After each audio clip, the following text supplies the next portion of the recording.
नमस्कार प्यारे बच्चों, आज मैं सेल बायोलॉजी यानी कोशिका विज्ञान का एक इम्पोर्टेंट टॉपिक जो है समझे आप इसको केंद्रिका वो लेकर के आया हूं। इस पर कुछ बच्चों ने मुझे पर्सनली भी कमेंट किया, बेटा मैं वही टॉपिक अभी बीच बीच में अपलोड करता हूँ, आपको लगता होगा सर सीक्वेंस में, तो बेटा मैं वो टॉपिक अपलोड करता हूँ जो कमेंट सेक्शन में कमेंट करते हैं या मुझे बता देते हैं कि सर इस टॉपिक पर वीडियो डालो।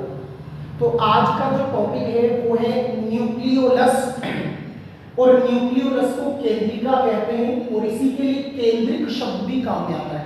इनमें कहीं कंफ्यूज करते हैं बेटा। और एक बच्चे ने कहा था कि सर इतनी डिटेल डालो कि कम से कम 5 या 10 नंबर में इसकी डिटेल हो जाए, क्योंकि ज्यादातर केंद्रिका के बारे में 4 लाइनें मिलती है बेटा।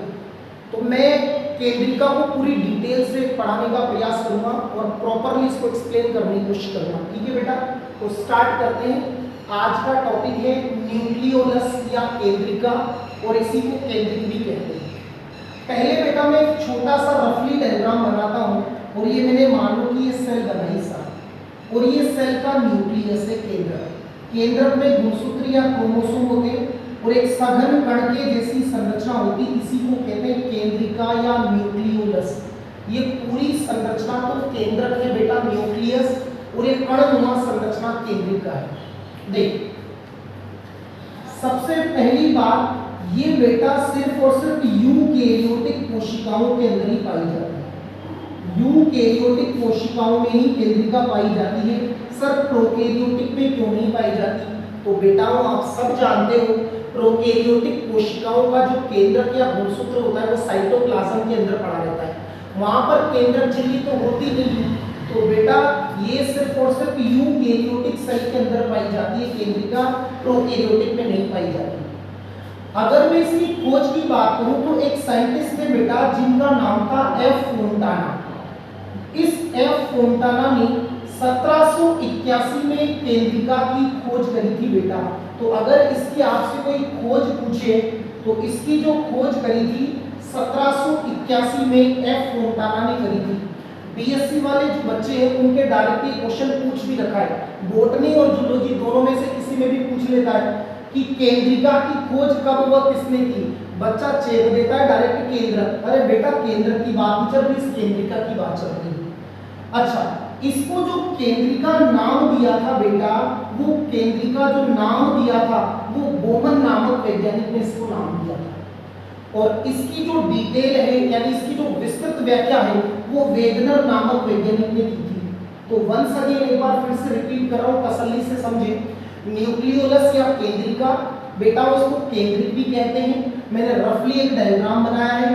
केंद्रक या न्यूक्लियस के अंदर एक कणनुमा संरचना पाई जाती है और इस सघन कणनुमा संरचना को केंद्रिका या न्यूक्लियोलस कहते हैं। ये सिर्फ यूकेरियोटिक कोशिकाओं में पाई जाती है। तो फिर प्रश्न बनता है कि प्रोकैरियोटिक में क्यों नहीं होती? तो केंद्रक के बाद झिल्ली नहीं होती बेटा, वहां तो सब कुछ साइटोप्लाज्म के अंदर पड़ा रहता है। नेक्स्ट, इसकी खोज जो डिस्कवरी करी थी वो एफ फोंटाना ने करी थी। बोमन ने इसको केंद्रिका नाम दिया था और इसकी जो विस्तृत अध्ययन किया था वो वेगनर नामक वैज्ञानिक ने किया था। आप जानते हो वेगनर कार का नाम ही ना। इसके बाद में आगे बात करते हैं। केंद्रिका जो होती है बेटा ये इंटरफेज अवस्था में दिखाई देती है। क्लियर, इंटरफेज अवस्था में। अब जिन बच्चों को नहीं पता उनको मैं बता दूं, जब हम कोशिका चक्र पढ़ते हैं सेल साइकिल, और आपको जानकारी होगी कोशिका चक्र की खोज हार्वर्ड और पेल्क नामक वैज्ञानिक ने करी थी।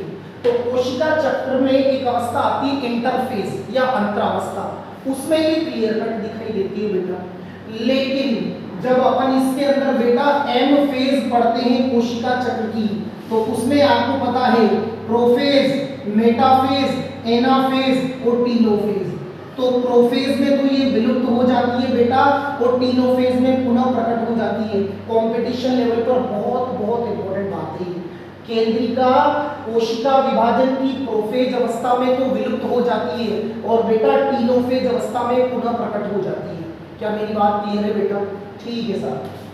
अब नॉर्मल अगर मैं इसकी संख्या की बात करूं, संख्या बोले तो नंबर, तो प्यारे बच्चों ज्यादातर जितनी भी कोशिकाएं होती है उनके अंदर सिर्फ और सिर्फ एक केंद्रिका पाई जाती है। एक संख्या की बात करूं, ज्यादातर जितनी भी कोशिकाओं का जो केंद्रक होता है उसमें एक केंद्रिका पाई जाती है। लेकिन आपकी जानकारी के लिए बता दूं, जो कायिक कोशिकाएं होती है, कायिक कोशिकाएं, कायिक कोशिकाएं, दैट मीन्स बेटा सोमेटिक सेल, और कायिक कोशिकाओं के अंदर बेटा दो केंद्रिकाएं पाई जाती हैं। ध्यान रखना, प्याज जो होता है ना, अनियन, प्याज और एलियम सटाइलम आप सब जानते हो, है ना, प्याज या अनियन, प्याज के अंदर केंद्रक में 4 केंद्रिकाएं पाई जाती है बेटा।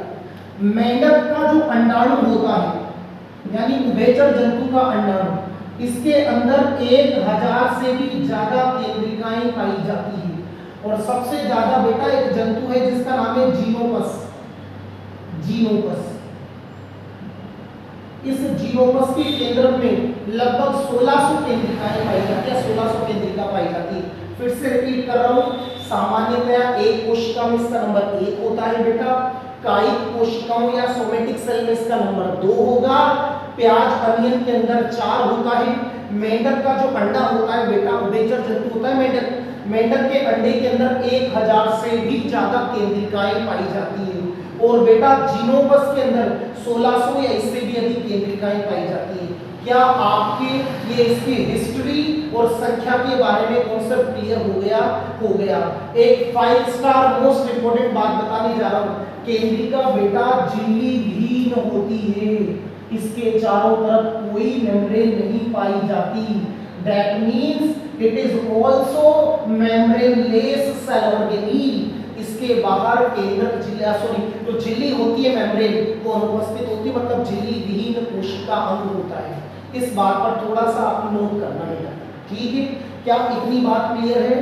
प्रोफेज में विलुप्त होगी, टीलोफेज में दिखाई देगी, इंटरफेज या अंतरावस्था में पूरी तरीके से दिखती है बेटा। केंद्रिका की खोज फोंटाना ने करी, बोमन ने नाम दिया, वेगनर ने विस्तृत अध्ययन किया। झिल्ली विहीन होती है, सामान्यतया एक कोशिका में एक होती है, सोमेटिक सेल या कायिक कोशिकाओं में प्यारे बच्चों 2 केंद्रिकाएं होती है। अनियन के अंदर प्याज, एलियम सटाइलम, एलियम सीपा आप जानते हो बेटा, लहसुन प्याज वगैरह, तो प्याज के अंदर केंद्रक में लगभग 4 केंद्रिकाएं होती है। और मेंढक का जो अंडाणु, उभयचर जंतु राना टिग्रिना, इसके केंद्रक में बेटा 1000 से भी ज्यादा, कुछ किताबों में डेटा 2000 मिलता है, लेकिन मोर देन 1000, 1000 से ज्यादा होती है। और सबसे ज्यादा केंद्रिकाएं बेटा जीनोपस जंतु के न्यूक्लियस में मिलती है, लगभग 1600। मेरे हिसाब से आपकी ये सारी बात एब्सोल्युटली क्लियर है। अब एक बात बताओ, ये तो सबको याद है कि यहाँ होती है, लेकिन ये केंद्रिका बनती किससे? प्रश्न ये बनता है कि इस केंद्रिका का निर्माण कैसे होता है? तो एक जानकारी दे दूं आपको, केंद्रक के अंदर गुणसूत्र पाए जाते हैं, केंद्रक के अंदर गुणसूत्र पाए जाते हैं। इस वीडियो को आप रोक कर बात को समझ लो बेटा अच्छे से। मनुष्य का 13वां, 14वां, 15वां, 21वां, 22वां, ये 5 ऐसे गुणसूत्र हैं। और आपकी जानकारी के लिए बता दूं, ये सेट गुणसूत्र होते हैं, सेट क्रोमोसोम होते हैं, ये केंद्रिका का निर्माण करते हैं। अगर आपसे पूछ ले कि केंद्रिका किससे बढ़ती है, तो 13वां, 14वां, 15वां, 21वां, 22वां, ये गुणसूत्र बेटा न्यूक्लियोलस यानी केंद्रिका का निर्माण करते हैं। I think it is absolutely clear. अरे यस और नो? अब थोड़ा सा अपन डेप्थ में चलते हैं, डिटेल में बताने की कोशिश करता हूं बेटा। ये मैंने न्यूक्लियस बनाया और ये इसकी न्यूक्लियर मेम्ब्रेन हो गई, दैट मींस केंद्रक झिल्ली। अंदर न्यूक्लियोप्लाज्म भरा होगा, केंद्रक द्रव्य, ये गुणसूत्र है। और यहाँ पर बेटा ये क्षेत्र होता है केंद्रिका संघटक क्षेत्र, न्यूक्लियोलस ऑर्गेनाइजर रीजन, इस क्षेत्र में पाई जाती है। कई बार पूछने की केंद्रक में कहा, तो केंद्रिका संघटक क्षेत्र, न्यूक्लियोलस ऑर्गेनाइजर जोन या रीजन के अंदर केंद्रिका पाई जाती है। अरे हाँ या ना बेटा? क्या इतनी बात आप लोगों के बिल्कुल एकदम क्लियर है बेटा? क्लियर है तो आप इसका स्क्रीनशॉट ले लो ताकि आप नोट्स मेंटेन कर पाओ। इसको और डिटेल से मैं डिस्कस करने वाला हूं।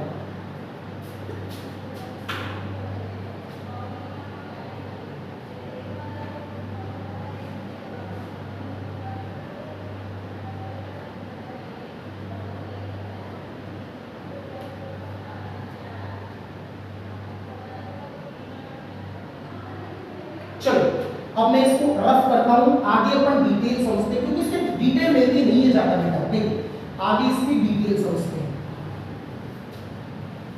संख्या पढ़ ली, इसके बाहर झिल्ली नहीं होती बेटा, प्याज में 4 होती है और जीनोपस के अंदर जो है वो 1600 तक के लिखा होती है। चलो बाकी समझते हैं बेटा।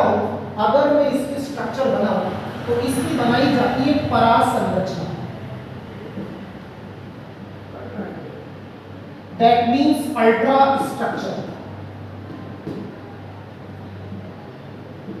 और परासंरचना वो होती है जो इलेक्ट्रॉन माइक्रोस्कोप से बनाई जाती है। नॉर्मल सूक्ष्मदर्शी इस बात को कैप्चर नहीं कर पाता बेटा। इलेक्ट्रॉन माइक्रोस्कोप से जो संरचना बनाई जाती है वो परासंरचना कहलाती है। तो बेटा इसमें 4 क्षेत्र दिखेंगे, इसमें केंद्रिका के अंदर 4 जोन दिखते हैं। पहले क्षेत्र का नाम है पार्स ग्रेन्युलोसा, पार्स ग्रेन्युलोसा। दूसरा है पार्स फाइब्रोसा,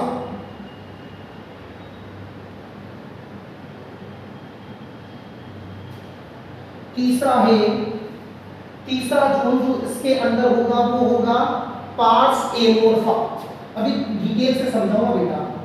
पार्स एमोर्फा और पार्स क्रोमोसोमा, पार्स क्रोमोसोमा। एक रफली इसका डायग्राम बना लो, बस इधर देखिए।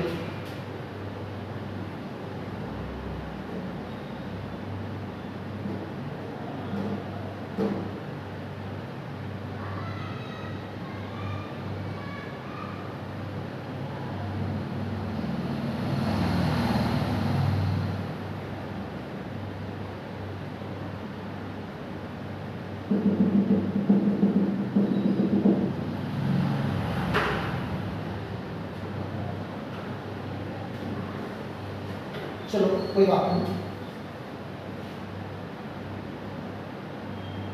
देख बेटा, सबसे पहले ये जो ग्रेन्यूल्स, ये पूरी केंद्रिका है, इसको और ज्यादा जूम करके देख रखा है। ये जो कणनुमा संरचना है, इस भाग को बोला जाता है पार्स, इनको ग्रेन्यूल्स है। ये ग्रेन्यूल मतलब कण। केंद्रिका के जिस भाग में कणनुमा संरचनाएं पाई जाती है, कण बोले तो ग्रेन्यूल, उस भाग को कहते हैं पार्स ग्रेन्युलोसा। सर ये कण किसके बनते हैं? तो राइबोन्यूक्लियोप्रोटीन के बनते हैं। फिर से बोल रहा हूं, केंद्रिका के अंदर कण जैसी संरचनाएं होती है ग्रेन्यूल, और उस भाग को कहते हैं पार्स ग्रेन्युलोसा। ये जो बेटा फाइबर नुमा संरचनाएं पाई जाती है, तो ये भाग कहलाता है पार्स फाइब्रोसा। पार्स एमोर्फा वो भाग होता है बेटा, ये मैट्रिक्स वाला भाग, आधात्री वाला भाग, ये बचा हुआ मैट्रिक्स वाला भाग कहलाता है। और चौथा बेटा पार्स क्रोमोसोमा, मतलब जिसमें क्रोमोसोम वगैरह पाए जाते हैं। तो एक बाहर वाला पार्ट होता है और एक भीतर वाला पार्ट होता है। तो 4 भाग होंगे। पार्स ग्रेन्युलोसा में ग्रेन्यूल पाए जाएंगे राइबोन्यूक्लियोप्रोटीन के। पार्स फाइब्रोसा के अंदर फाइबर या तंतु पाए जाएंगे। पार्स एमोर्फा में ये दोनों होंगे, कण भी होंगे और फाइबर भी होंगे। और पार्स क्रोमोसोमा के अंदर क्रोमोसोम्स पाए जाते हैं। अरे यस और नो, क्या आपको ये बात समझ में आ रही है? एक बार इसका स्क्रीनशॉट ले लो और ये 4 भाग अच्छे से समझ लो। क्रोमोसोमा मतलब इसमें क्रोमोसोम या गुणसूत्र होते हैं बेटा। तो पार्स एमोर्फा में कण भी होते हैं, फाइबर भी होते हैं। फाइब्रोसा में सिर्फ फाइबर या तंतु होते हैं और ग्रेन्युलोसा में ग्रेन्यूल्स होते हैं। ये इसकी अल्ट्रा स्ट्रक्चर होती है, परासंरचना। स्क्रीनशॉट ले लो आप, फिर मैं आगे बेटा इसका रासायनिक संगठन और उसके कार्य बताऊंगा।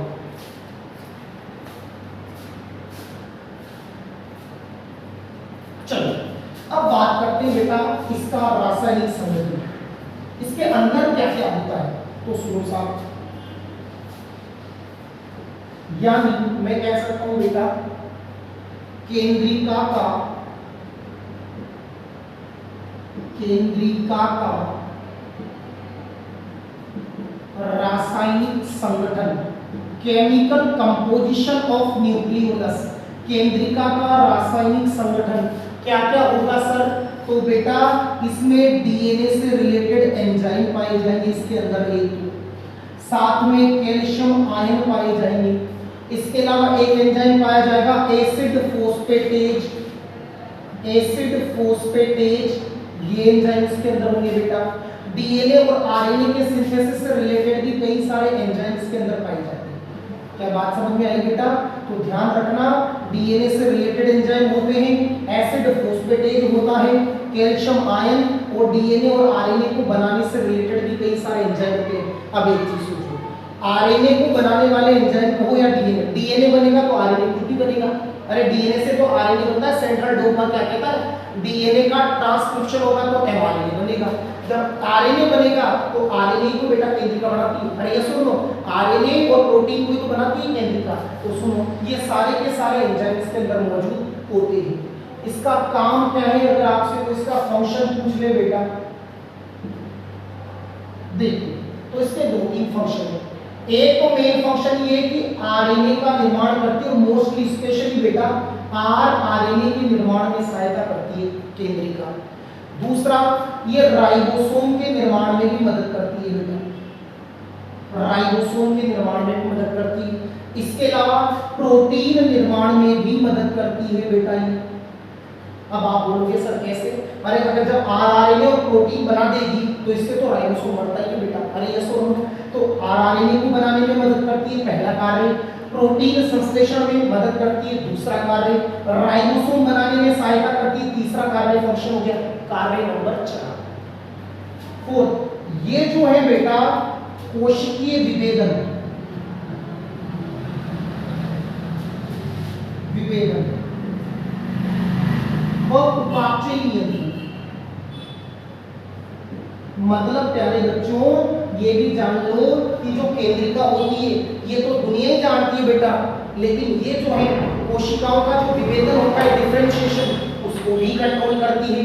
उपापचय क्रियाओं का मेटाबॉलिक कंट्रोल भी करती है। और साथ में एक मोस्ट इंपोर्टेंट बात बेटा, समसूत्री विभाजन जो होती है ना, इस समसूत्री विभाजन का कंट्रोल भी इसके पास होता है। वंस अगेन रिपीट कर रहा हूं बेटा, फिर से सुन लो, ये इसके एंजाइम है। आरआरएनए को बनाएगी, राइबोसोम को बनाएगी, प्रोटीन सिंथेसिस करेगी, कोशिकीय विभेदन और उपापचय का कंट्रोल, और समसूत्री विभाजन का कंट्रोल भी होता है इसके पास। यस और नो? अरे यस और नो बेटा। और लास्ट पॉइंट आज केंद्रिका का अपन करने जा रहे हैं। इसके 3 प्रकार होते हैं बेटा केंद्रिका के, 3 प्रकार।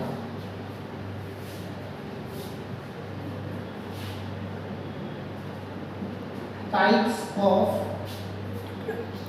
न्यूक्लियोलस। केंद्रिका के 3 प्रकार जो शायद आपने इसके पहले पढ़े भी नहीं होंगे। 3 टाइप्स की होती है। देखो कौन कौन से इसके 3 प्रकार होते हैं, ध्यान से सुनना। पहला प्रकार होता है प्लाज्मासोम्स। प्लाज्मासोम्स पहले प्रकार की केंद्रिका, नंबर 1। दूसरे प्रकार की जो केंद्रिका होती है बेटा, उसे बोलेंगे कैरियोसोम्स। और तीसरे प्रकार की जो होगी वो होती है बेटा दैट इज एम्फीन्यूक्लियाई।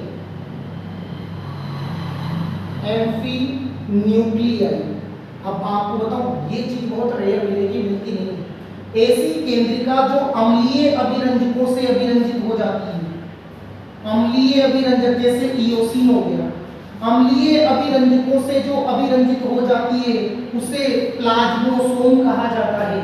ऐसी केंद्रिका जो क्षारीय अभिरंजकों से अभिरंजित होती है, जैसे हीमेटॉक्सिलीन नाम का एक अभिरंजक है, सब जानते हो आप, हीमोटॉक्सिलीन, बायोलॉजी का बच्चा अच्छे से जानता है, क्षारीय अभिरंजक, वो कैरियोसोम कहलाती है। और एम्फीन्यूक्लियाई वो केंद्रिका होती है जो अम्लीय और क्षारीय दोनों प्रकार के अभिरंजकों से अभिरंजित हो जाती है।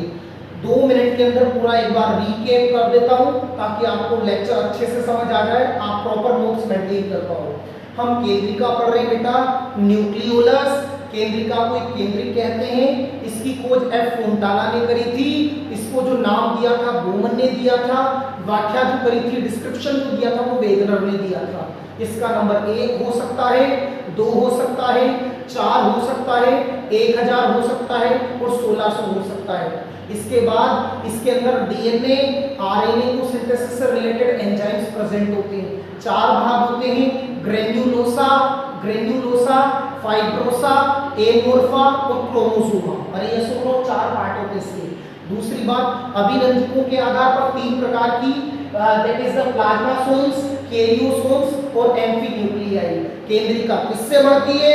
इसका निर्माण 13वें, 14वें, 15वें, 21वें, 22वें गुणसूत्र से होता है, जिन्हें सेट गुणसूत्र या सेट क्रोमोसोम कहते हैं। I think it is absolutely clear और ये मैं इसके फंक्शन बता चुका हूँ।